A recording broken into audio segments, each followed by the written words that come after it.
Welcome to another episode of Fresh Thinking by Snowden Optiro. My name is Justine Tracey. I'm the manager for Advisory at Snowden Optiro in Perth, Western Australia. And I'm also a mine geologist and resource geologist with over 25 years experience in the industry. Today we are joined by Ian Glacken. Welcome, Ian. Thank you, Justine. This is one of a series of podcasts focusing on a series of commodities and the mineral resource estimation issues and intricacies around these commodities. Today we are talking about gold deposits and specifically orogenic and structurally hosted mineralisation. These are very common in Australia, Canada and Western Africa and actually many other provinces around the world. In fact, they actually make up 75% of gold deposits around the world, so very, very relevant. Ian, can you tell us a bit about your background, and particularly in respect to your experience with gold and the particular with generating estimates and analysing gold resources around the world? Sure. So when I graduated from university way back in the last millennium, the first place I worked was at Kambalda in Western Australia, and this is for a company called Western Mining, which some of you may remember. At Kambalda was two main styles of mineralisation. The first was nickel sulfide, and the second one, which became more important and is the most important now, was gold estimation. So Kambalda is now St Ives, which is owned by Goldfields, and I know that you worked there a few years after me.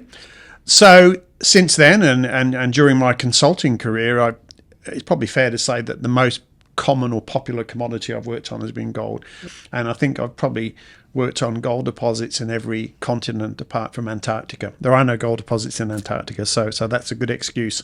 So I'd like to think that I've seen quite a few gold deposits, and one of the issues with gold, as you know, is that they're quite challenging, particularly with respect to the geostatistics. Now, I know that you've had experience in gold. Where have you worked? Yeah, most of my background prior to consulting, Ian, has been in gold. Most recently, I was in the Northern Territory, in the Pine Creek region at the Cosmo Howley mine. And that's a orogenic shear-hosted deposit in iron-rich sediments. Before that, Western Victoria, another orogenic deposit, and many other mines in the Yilgarn Creighton in WA. Okay, great, excellent. Ian, what do you think are the key issues in estimating these deposits? Well, lots of issues, but I'd say that the two main ones would have to be, as always with almost any commodity, the definition of the domains or the estimation zones. But a particular issue with the gold is the constraints of the high grade. As you well know, in most gold deposits, but particularly in orogenic or structurally hosted gold deposits, we have a lot of reasonably low grades and some very high grades. And depending on where those high grades are, where they sit with respect to the low grades, smearing or smoothing or overestimation of the grades is a key issue. So we can tackle that in a couple of ways. One is how we do the domaining, and the domaining is typically done on the basis of lithology or structure or zonation or alteration, and not so much on the basis of cut-off grade. And that's one issue, is constraining is getting the domaining right. And then also how we deal with the high grades is important. And we're talking here, as I mentioned to you, about constraining the high grades. We've got a number of options there. The most obvious option, which may not be the best, is capping or top cutting, as we might call it. That's simply where we reduce a grade above a certain threshold to that threshold. Now, that's not always the best approach. As you know, and you and I have discussed this quite a few times, one of the better approaches is to subdomain or constrain the high grades. Now, we can either do that, as I say, through subdomaining, or we can actually limit the influence of high grades. And most software tools, including Datamine and Vulcan, have tools that allow us to say when we have a grade above a certain threshold, that has a lower influence. So we're not actually cutting or capping the grade, we're simply restricting the influence. And as I said, we can either do that explicitly or implicitly through the domaining process.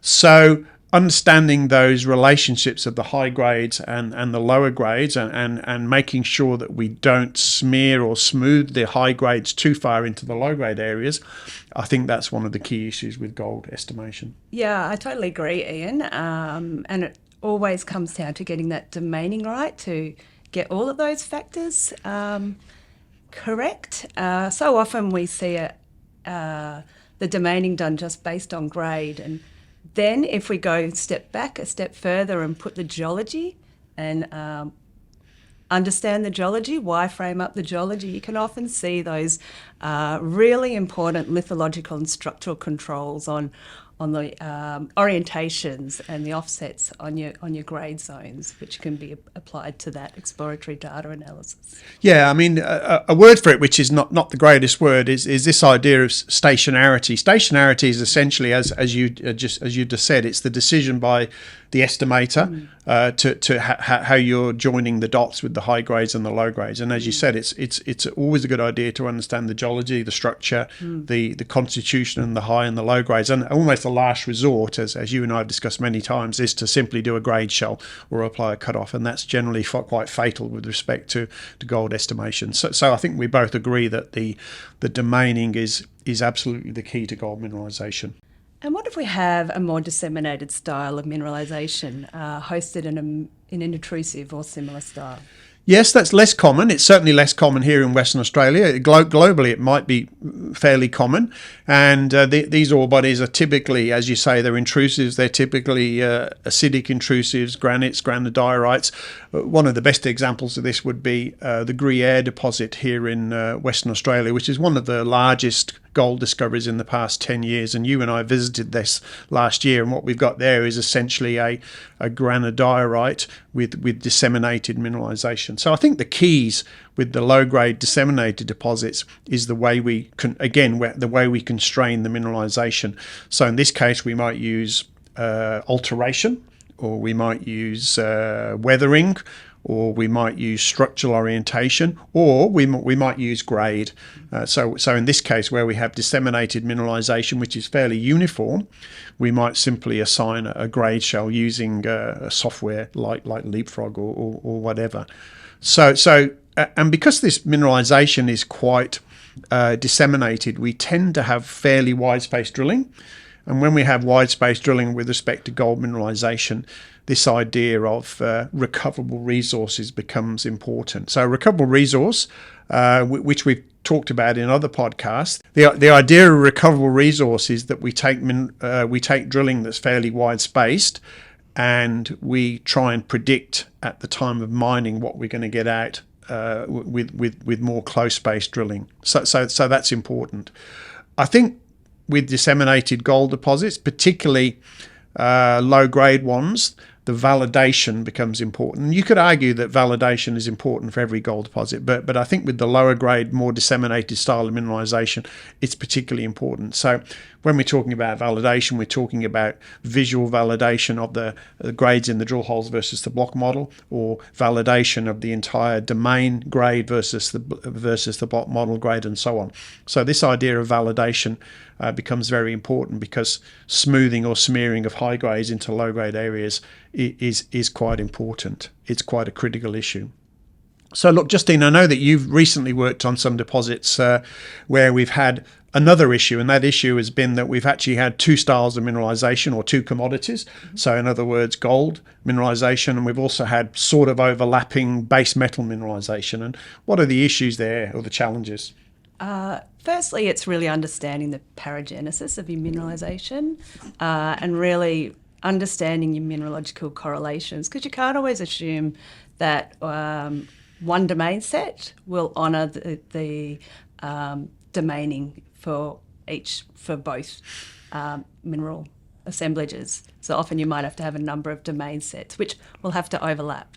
Now that comes to your second issue, where you need to ensure you honour your input parameters, such as your composites, and make sure you don't double dip and use those same inputs twice, because then you might double your metal in that estimate incorrectly.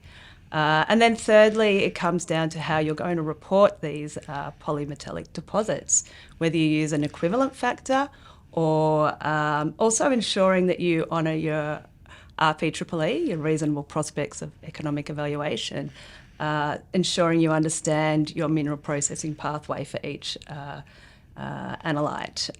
There's a whole lot we could talk about this, and definitely something we'll save for another podcast series. Yes, I think there's lots of issues there which you've addressed pretty well in that description. So clearly there are many other types of gold mineralisation styles we haven't even touched on yet. What are some of the other styles, Ian? So the largest source of gold historically is the Witwatersrand conglomerates in South Africa. And these are very, very different to what we've been talking about. I mean, whether you believe that these are placer deposits or whether they're hydrothermal deposits, the fact is that the gold is constrained to a particular lithology, or lithologies being these Witwatersrand conglomerates. And these are very, very different in terms of estimation style to what we've just been discussing. It's probably the topic for another podcast, but essentially we're talking about a two-dimensional or a 2.5-dimensional estimation, which is certainly constrained to lithologies. So that's a very, very major style, which is probably less important in 2024 than it was 20 years ago, or 30 or 40 years ago.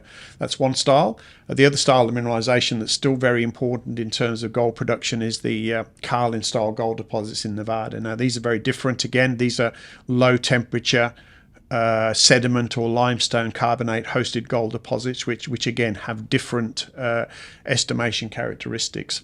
So I guess, in general, the thing about gold is there's so many different styles of gold that it's almost like 5 or 6 different commodities, and each style of mineralization has its own quirks. So, what we've just basically talked about briefly has been the sort of structurally hosted and the disseminated style of deposit. So I think we've really just touched on the surface Indeed. of gold deposits, their mineralisation, and how we incorporate that into our estimation methodologies.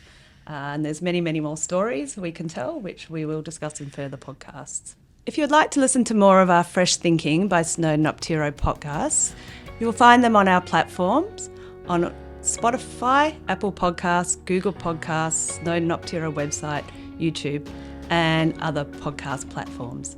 Thank you for joining us on our Commodity Series podcast, and hope you can join us in our podcast series soon.